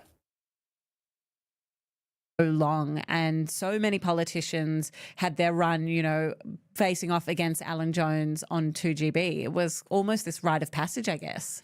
But then I think the reason why a lot of our listeners might be familiar with the name Alan Jones is not necessarily because of his media career, but when he is in the media himself. Yeah. He certainly made and continues to make a lot of headlines himself. There are a number of controversies that Alan Jones himself was embroiled in, and he was a shock jock for decades. So, it was almost his trade to say shocking things. But I do want to just zero in, I guess, on 2 of the more better known attacks that really... Yeah, look, bad as it sounds, the things that are obviously weighing in my mind on this are, I mean, you got to remember, with all the shit that's gone on with in recent memory, for those of us that are in this sphere, worrying about things like the Manson case and Johnny Depp and all that sort of stuff. The thing that we've got to remember is that the Australian Federal Police chasing this sort of shit down, they were most recently dealing with Cardinal Pell and historical crimes with the church and all that sort of stuff. And they generally don't bring the charges unless they believe that they have a secure enough case that they are going to be able to pursue the matter, shall we say. I forgot who we're talking about. This is why I rarely bring up Australian stuff, because most of you guys won't give a shit about any of this. Find the latter part of Alan Jones's media career. So the first was an attack he made against Australia's first and only female Prime Minister, Julia Gillard. So back in 2012, he claimed Gillard should be put in a chaff bag and dumped at sea. He also suggested that her father, who at that time had recently passed, that he had died of shame. He later publicly apologised for those comments, but now when people retrospectively look back on the Gillard prime ministership, those comments do feature very prominently, and a lot of the kind of discourse around gender that emerged during that time. I freaking wonder why. Basically throw the reports out unless they're fairly certain of getting a conviction. Fairly confident, yeah. Including her own analysis of how media treated her during that period. Yeah, exactly. But that wasn't the only female leader of a country that Alan Jones targeted. More recently, he suggested that former... To put this into perspective for you guys, as weird as this is, I would very much compare this to what happened to Ricada. You had someone that portrayed themselves as a paragon of society, had a huge amount of clout, of swing, all that sort of stuff. And then you had the individuals that, were ready to pounce on him when shit hit the fan and allegations were made. You had the people that were sweeping for him, like Rita and, what's the other? Peter Credlin.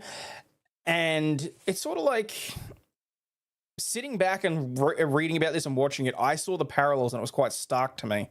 I'm in no way equating the crimes. I want to make that very fucking clear. I'm saying that the social interactions was interesting.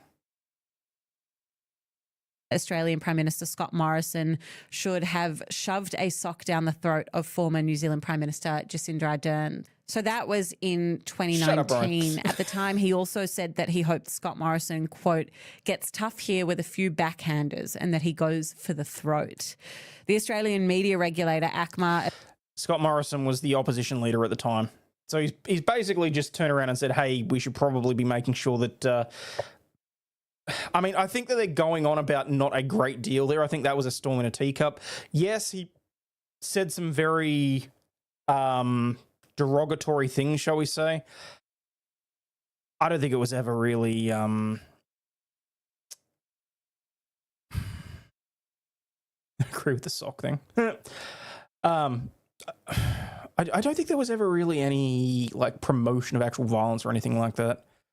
Morrison was never opposition leader? You sure? Who got voted in after Gillard got ousted though? Hang on, now I gotta fact check that one because that's gonna annoy the hell out of me.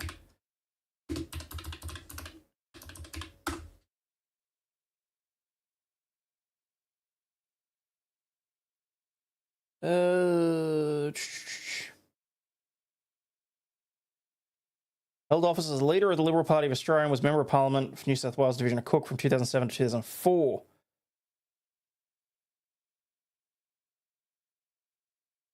After the Liberal Nations Coalition victory at the 2013 election, Morrison was appointed.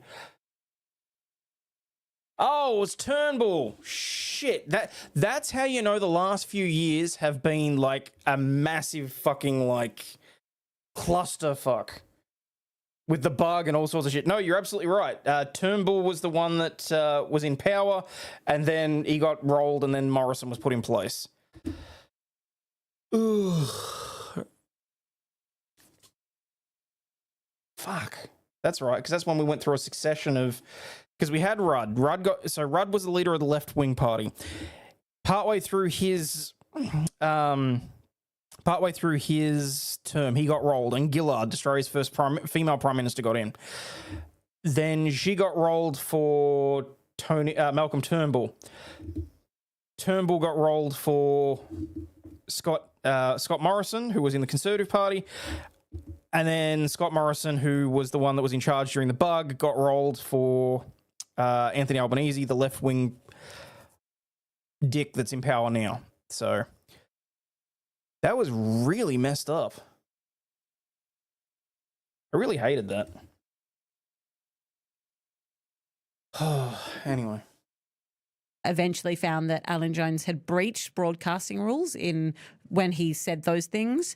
And there was this real mass exodus of advertising partners from 2GB in response to the comments he had made about Jacinda Ardern. Perhaps, there it's a really interesting analysis of how much had changed, I guess, since 2012 when those comments were made about Julia Gillard to 2019 when they were made about Jacinda Ardern.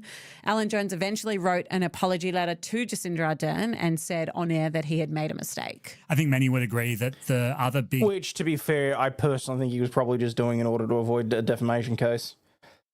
I personally feel like there was a lot that was said about Ardern at the time that was not necessarily inaccurate, but that did technically breach civil rules and whatever else, and just, yeah. big change from 2012 to 2019 was the fact that advertisers started to pull their support from Alan Jones' program. That happened in 2019. A year later, in 2020, Alan Jones stepped down from hosting his show on 2GB. Yeah, he said at the time that that was due to doctor's orders, but the Sydney Morning Herald, who, you know, we'll get into in a little bit, has written quite a lot about Alan Jones. In an article, they said that there was a commercial imperative for Alan Jones to get off air because advertisers had continued to boycott his show after the Ardern comments, and that it was becoming commercially basically unviable for him to remain on air with so many advertisers pulling away.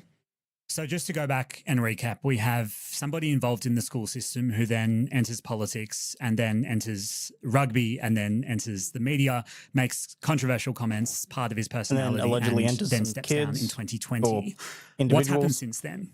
After retiring from radio, as he put it, Alan Jones ended up joining a streaming news channel. It's called ADH TV. Ooh, what? And it essentially just hosts a range of conservative political commentators. Oh, that's right. I meant to look that up. ADH TV. Hang on. I wanted to see if I could get a gig there. Australia's leading independent digital media company with a mission to provide empowering content to viewers via a range of digital platforms.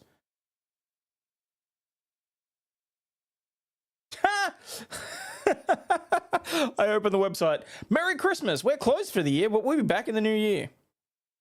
ADH TV is partnering with Newsmax from the United States. Next year, we will be Newsmax Australia. Holy shit. Oh, there goes that. Of which he was one of. His last show on that channel, though, was in November of last year. And that's an important date because a month later, in December of last year, the Sydney Morning Herald published its first investigation into Alan Jones. Before we go on, though, I do want to just say how interesting this is, just as an aside about the Australian media market. 2GB, which is, of course, the station Alan Jones hosted a show on for so long, and the Sydney Morning Herald, who ran this investigation into Alan Jones, are owned by the same company. So Nine owns both 2GB and the Sydney Morning Herald, alongside, of course, a whole host of different publications. But I thought that that's just an interesting quirk to keep in mind. So in that investigation that was first published in December. Yes, Alan Jones is definitely different from Alex Jones. You would not really want to confuse the two, nor do I think you really could if you put them side by side. I mean, they might have the same hairline in about if Alex Jones makes it through another 20-odd years, but no, they're different. December 2023 by the Sydney Morning Herald, journalist Kate McClymont alleged that Alan Jones, quote, used his position of power to prey on a number of young men, indecently assaulting them, groping or inappropriately touching them without consent. So that's a direct quote from the article that went live almost a year ago. The article went on to detail a whole host of allegations made by a number of different men across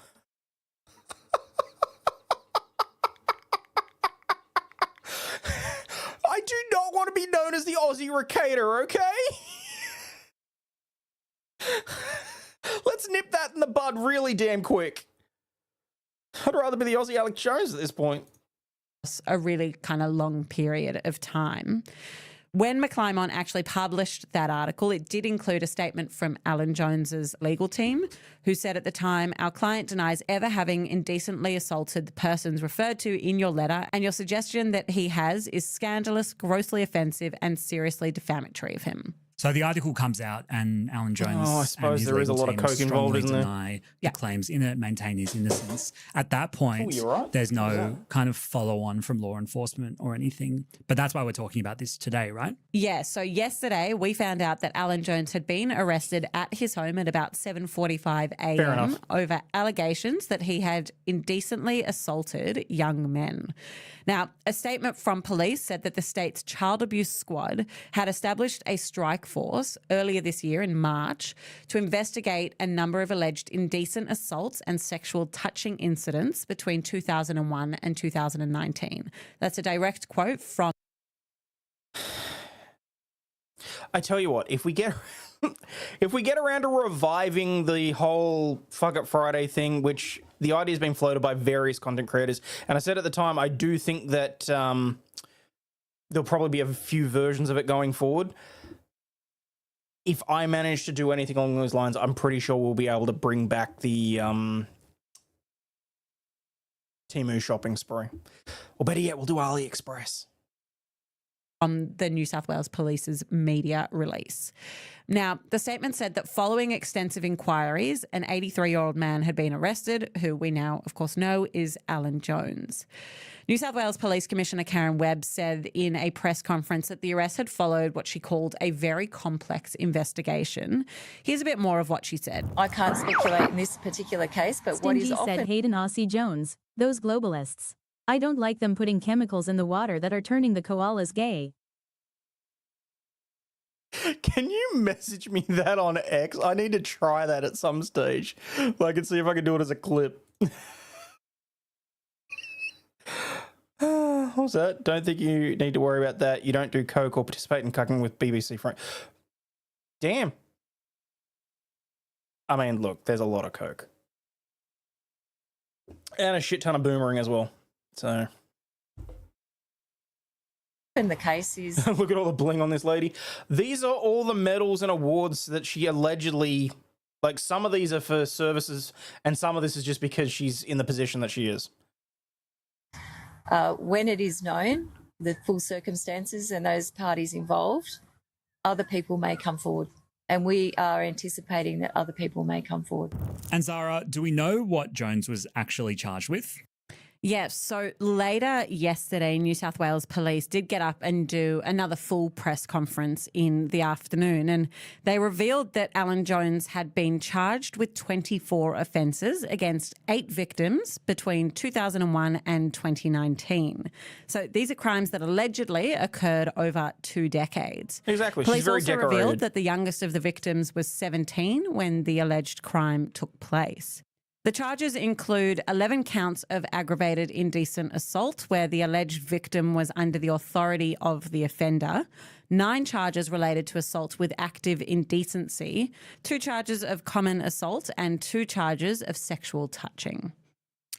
I want to go back to one phrase you just mentioned, under the authority. What does that mean exactly? Yeah, so police explained this, and they said that by authority, they're referring to the employment of contracts, so in a professional workplace setting.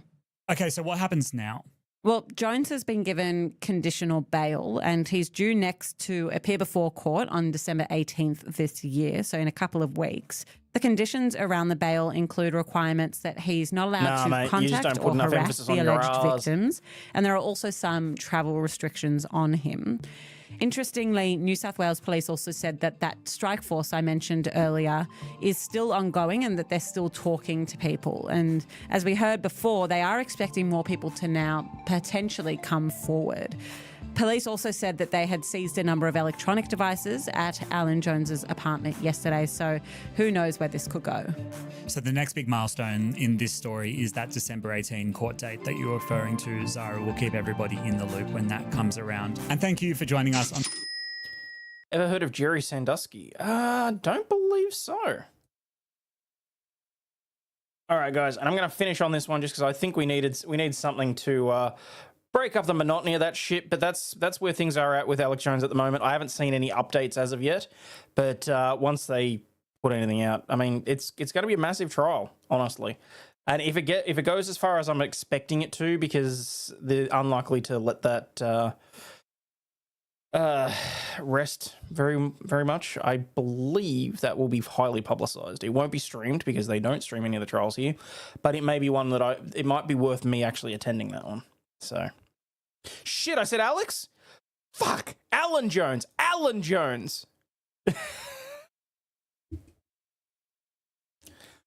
Fuck.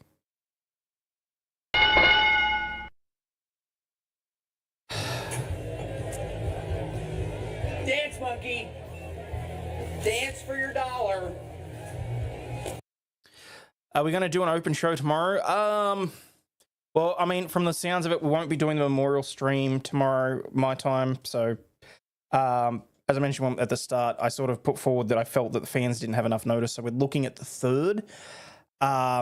Tomorrow, yeah, we'll see. I mean, Stinge, you're definitely invited if you want in. And if there's anyone else that wants to jump in, just don't get the channel yeeted.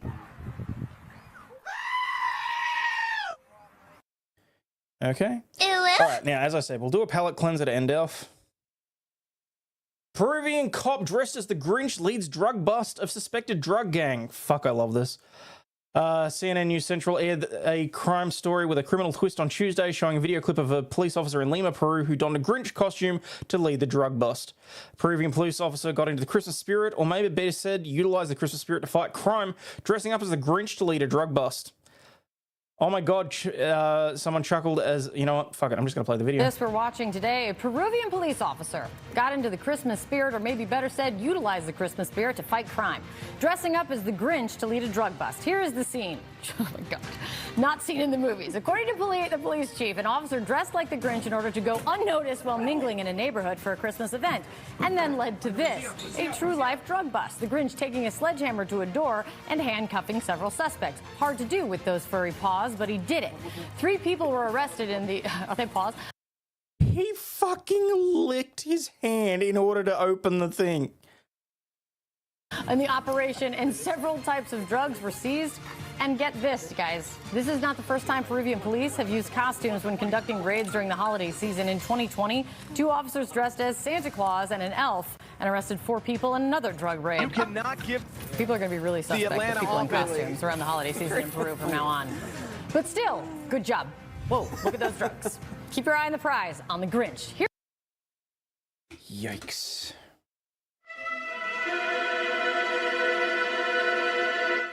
All right, now I just want to make sure that I do this one right, because I don't want to dox my messages or anything. Stin just sent through a LFL clip of Jeff, so Give the Atlanta... I kind of figure we can finish up on that as well. Might have to turn the Labrador cam off for the second, though. And you cannot give the Atlanta offense a short field here. You've got to get rid It's kind of like Stingy Plates, isn't it? Yeah. Okay. Hang on. Stingy paid for it, so I've got to do it again. Oh, I actually need to share it first. Dance, monkey. Dance for your dollar. Oh, dude, no! Rid of the football, teed up again another time. Maybe your Thank you, Stingy, for the super chat. No! Punt the football. No, don't you can do see that. Chaz Duzon, the backup quarterback, lobbying the sideline. Oh, crap. Thank you, Stinge. Oh, all right, peeps. Why did Lorax watch LFL? What was the attraction? He loved it. It was just good fun, honestly. So, no, great success. Jeff was there. So, all right, peeps, I'm going to head off. But yeah, we'll see exactly what happens with the open show tomorrow. Mommy milkers. As always, please remember you're not a piece of shit. You have value and you contribute to society. Thank you to everyone that sent through super chats and subbed today, and double checked whether or not you've hit the like button and subscribed and all that jazz and all the YouTubey things. And I'll catch you all on the flip side. Stay healthy, wealthy, wise people. Cheers. And again, on your way out, please do me the favor and hit the like and subscribe button if you're so inclined. It costs nothing. It's absolutely free, and we'll be friends forever. Bye now.